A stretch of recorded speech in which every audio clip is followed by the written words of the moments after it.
하나의 공간을 만들어 놓은 것입니다. 죄송합니다.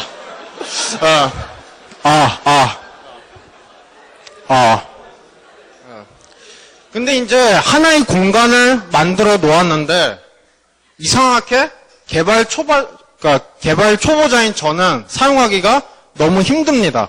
도대체 왜 그럴까? 거기에 대한 핵심은 바로 여기 리눅스에 있습니다.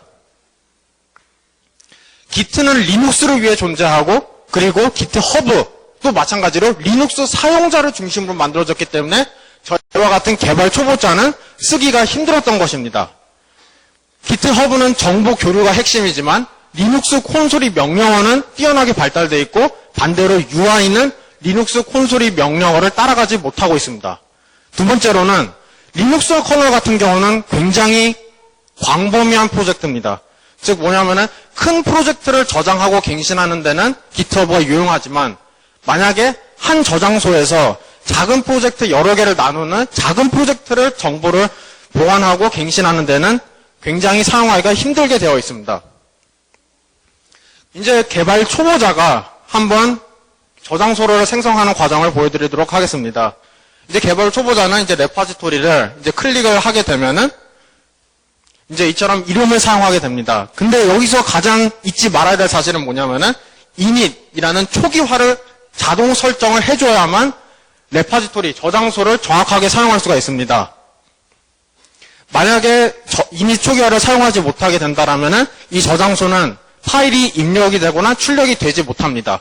물론 리눅스 콘솔을 사용하게 되면은 사용자들은 언제든지 init 초기화를 할 수 있지만, 이처럼 UI상에서는 초기화를 할 수 없으므로 다시 레파지토리를 생성을 해야 됩니다. 레파지토리를 생성하기 전에 바로 이 init 초기화를 미리 클릭을 하면은 이제서야 파일 업로드가 가능합니다. 하지만 여기서 문제점은 멈추지 않습니다.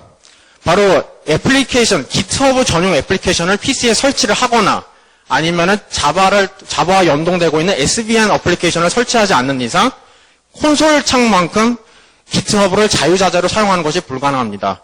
특히 개발 초보자들에게 적합한 단일 파일 다운로드나 단일 파일 업로드, 그리고 드래그와 같은 UI에 친숙한 기능들은 기트허브에서는 사용할 수가 없습니다. 그리고 또한 기트허브는 단일 프로젝트, 즉 대규모 프로젝트는 적합하지만 단일 프로젝트에는 적합하지가 않습니다. 제가 무작위로 한번 굉장히 이제 사람들이 많이 사용하고 있는 레파지토리를 검색을 해보았습니다. 여기 검색해 보면은 핵심 내용이 하나가 있는데 바로 뭐냐? 업로드된 내용은 따로 하나로 분류했다는 것입니다. 즉 업로드 부분에는 업로드에 대한 내용만 작성이 되어 있고, 또 그 업로드에 대한 의견이나 아니면은 거기에 대한 정보 교류 같은 경우에는 따로 코멘트 이슈라고 해가지고 따로 한쪽에다 분류해 놨습니다. 즉 뭐냐면은 업로드된 내용과 그 의견을 한꺼번에 볼 수 있는 공간이 존재하지 않는다는 것입니다. 이것은 리눅스와 같은 대규모 프로젝트에서는 분리하는 것이 맞을지 몰라도 작은 프로젝트를 관리할 때에는 굉장히 부적합하다는 것을 알 수 있습니다. 현재 상황에서는 이제 아두이노와 같은 동호회 같은 경우는 기트허브를 단순히 저장소로만 사용하고 있습니다. 그리고 정보 교류, 그리고 의견 교환 같은 경우는 페이스북이나 아니면 소셜 웹페이지 등을 사용해가지고 교환을 하고 있습니다. 즉 뭐냐면은 분단 현상이 일어난 겁니다. 정보는 기트허브, 의견 교류는 페이스북과 웹사이트를 통해서 하고 있습니다. 애초에 기트허브 취지가 뭐였습니까? 바로 기트 서버를 사용하면서 정보를 교류하고 서로 소셜라이즈 되는 것이 핵심입니다. 하지만 개발 초보자들이나 리눅스에 익숙하지 못한 사용자들은 교류를 하지 못하고 있다는 취지에서 기트허브의 핵심 가치는 떨어졌습니다. 가장 큰 이유는 바로 두 가지라고 볼 수 있습니다. 첫 번째는 리눅스의 콘솔 명령만큼 UI가 따라가지 못한다는 거. 두 번째는 대규모 프로젝트뿐만 아니라 소규모 프로젝트들도 관리하기 쉽게 만들지 못했다는 것입니다. 그래서 저희들은 이제 비트 학생들이 아주 대표되는 개발 초보자들을 위해서 이제 기트허브의 진정한 취지를 다시 살리자라는 점에서 비트 학생 플러스 기트허브 해서 비트허브라는 프로젝트를 기획하게 되었습니다.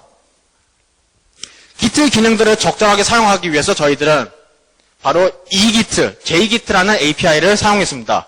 자바 애플리케이션과 그 다음에 웹 서비스를 위해서 서블렛을 연동되는 API를 사용하게 되었고, 그 다음에 GitHub라는 API가 또 별도로 있었습니다. GitHub API를 사용하기 위해서 저희들은 자바스크립트에서 gh3.js라는 아주 가벼운 API를 사용했습니다. 가벼운 API를 사용한 이유는 GitHub로 API를 사용하게 되면은 GitHub, 그 다음에 Git 서버로 두 단계를 걸쳐가지고 Git 서버로 이동하기 때문에 저희들은 서블렛의 부담감을 덜어주기 위해서 GitHub는 최대한 사용을 자제했습니다.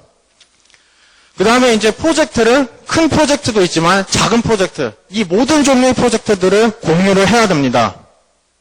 공유하기 위해서 먼저 사진, 문서, 그리고 일반 자료 같은 경우는 저희들이 쉽게 사용자들이 공유하기 위해서 사람들 중에서 리더가 있어가지고 이제 그룹을 설정하게 됩니다. 그룹을 설정한 다음에 공지 자료를 서로 공유하고 메시지를 주고받을 수 있는 공간을 마련했습니다. 그 다음에 이제 큰 프로젝트, 중간 프로젝트, 그리고 아예 단일 프로젝트를 교환하기 위해서 저희들은 소주제라는 개념을 설정했습니다. 소주제를 통해서 사람들은 기능별로 아니면은 프로젝트 크기별로 프로젝트들을 저장하고 공유할 수 있습니다. 그러면 이제 빨리 가입을 하도록 해보겠습니다. 이제 가상 학생 A가 현재 이메일을 작성하고 있습니다. 이메일을 작성하고 있을 때는 저희들은 자박스 메일이라는 아주 간편하고 사용하기 쉬운 API를 사용했습니다. 우선 서블렛을 통해 가지고 인증번호를 자동으로 생성하게 되고 자박스 메일에서는 Gmail 아카운트로 들어가 가지고 그래서 이제 다시 제가 설정한 메일로 인증번호를 발송하게 됩니다. 인증번호를 발송하게 되면은 이처럼 컨트롤 C 컨트롤 V 해가지고 받아 적게 되고 그 다음에 추가적인 핵심 내용으로는 기초 자료를 입력하지 않으면은 다음 자료를 입력하지 못하게 블락을 해놨습니다. 그 다음에 이제 대망의 이제 GitHub 아이디를 확인하는 작업입니다. GitHub에 가입이 되지 않으면은 가입을 할 수가 없습니다. 근데 문제는 뭐냐면은 Git 서버에서는 Git 아이디가 존재하든 말든 오류를 발생하지 않습니다. 즉 오류를 발생하지 않으니까 아이디가 실존하는지 아닌지 모릅니다. 그래서 저희들은 임시로 레파지토리를 생성하게 해가지고 만약에 레파지토리 용량이 0이면은 GitHub 아이디는 없다라는 거 판단을 해가지고 판단이 됐을 때는 github.api로 연결을 해가지고 사진 파일을 받거나 아니면은 본인이 원하는 사진을 선택을 할 수 있게 해가지고 자신의 프로파일 사진을 설정하도록 유도했습니다.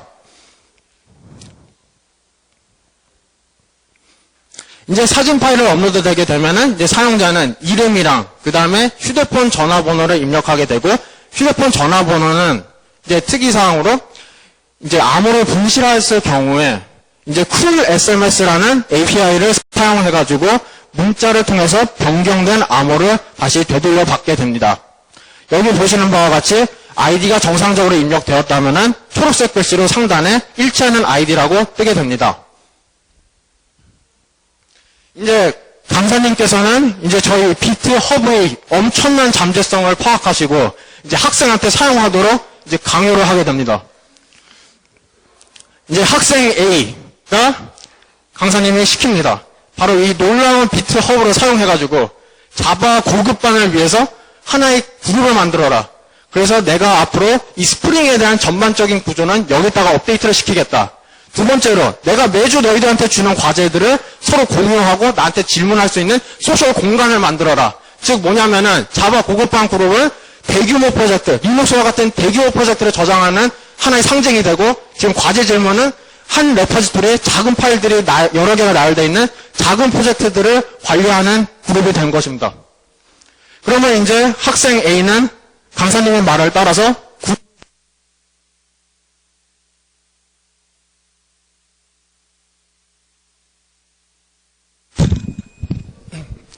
여기 보시면은 이제 자바 고급반을 생성하는 걸 볼 수 있습니다.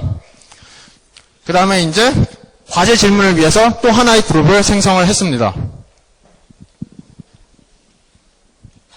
이제 강사님께서 근데 과제를 주셨습니다. 뭐냐면은 다중 파일 업로드를 구현해라 라는 과제를 받았습니다. 그래서 학생은 먼저 검색을 해봅니다. 혹시 GitHub 레파지토리 중에서 내가 지금 필요한 과제가 이미 업로드가 되어 있지 않을까? 그러면은 과제를 할 필요가 없지 않을까라는 희망을 가지고 먼저 검색을 해봅니다. 다중 파일 업로드 어딨지? 근데 보니까 스프링에 관련된 건 하필이면 없습니다. 그래가지고 한번 구체적으로 스프링은 존재하는지 검색을 해보지만 아쉽게도 아무것도 나오지가 않습니다.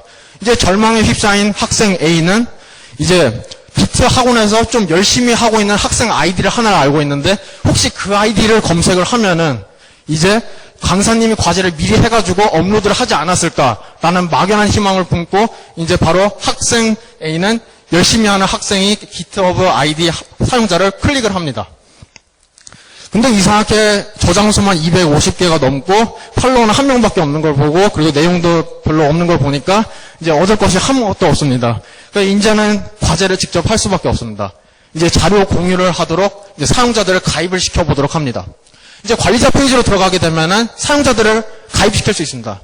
가입을 이제 강사님이 이제 아이디를 치거나 이제 이름을 치게 되면은 이제 바로 이제 등록이 되는 것이고 일반 사용자들은 이름을 치거나 아이디를 치면은 바로 검색이 돼서 인처럼 가입 신청을 할 수 있습니다.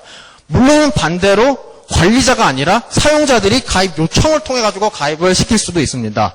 이제 만약에 강사님께서 가입 요청을 받은 상태에서 이제 접속을 하게 된다라면은 이처럼 오른쪽 상단 페이지에 가입 신청 페이지가 뜨게 되고 이것을 클릭하게 되면은 안전하게 그 그룹에서 활동을 할 수가 있습니다.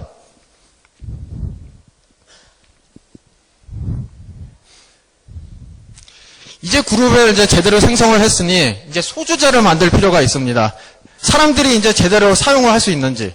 이제 보면은 관리자는 사용자들이 안전하게 등록이 되어 있다는 걸 알 수 있고 이제 소주제를 통해 가지고 사람들이 주제별로 글을 작성할 수 있는 공간을 마련할 것입니다. 일단 관리자는 정확하게 어떻게 주제를 분류해야 될지 모르므로 강사님이 지금까지 가르쳐주신 개발 언어를 작성했습니다. 스프링, 자바, jQuery 등등 다양한 언어를 작성을 하였고 여기 위에 보시면은 상단 페이지에 분류가 된 타이틀들을 확인해 볼 수가 있습니다.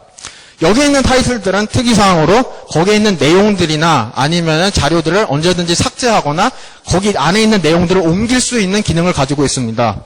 일단은 아무런 기능이 없으므로 타이틀의 이름을 변경하고 그리고 타이틀을 추가적으로 업로드를 해보기로 하겠습니다. 보시면은 안정적으로 업로드되어 있는 것을 볼 수가 있습니다. 이제 업로드가 되었으니까 한번 프로젝트 파일이 아니라 단일 파일, 즉 문서와 같은 그냥 단일 파일을 사람들한테 공유를 해보도록 하겠습니다. 공지와 자료 관리에서 현재 자기가 과제 중에서 항상 오류가 나는 부분이 있는데 이 오류가 나는 부분을 업로드를 합니다. 그리고 나서 사람들한테 도와주세요. 제가 이 부분이 좀 오류가 많이 발생하는 것 같아요. 라는 글을 작성을 하고 업로드를 하게 됩니다. 이렇게 되면은 이 그룹에 가입되어 있는 강사님과 학생들이 전부 볼 수가 있습니다.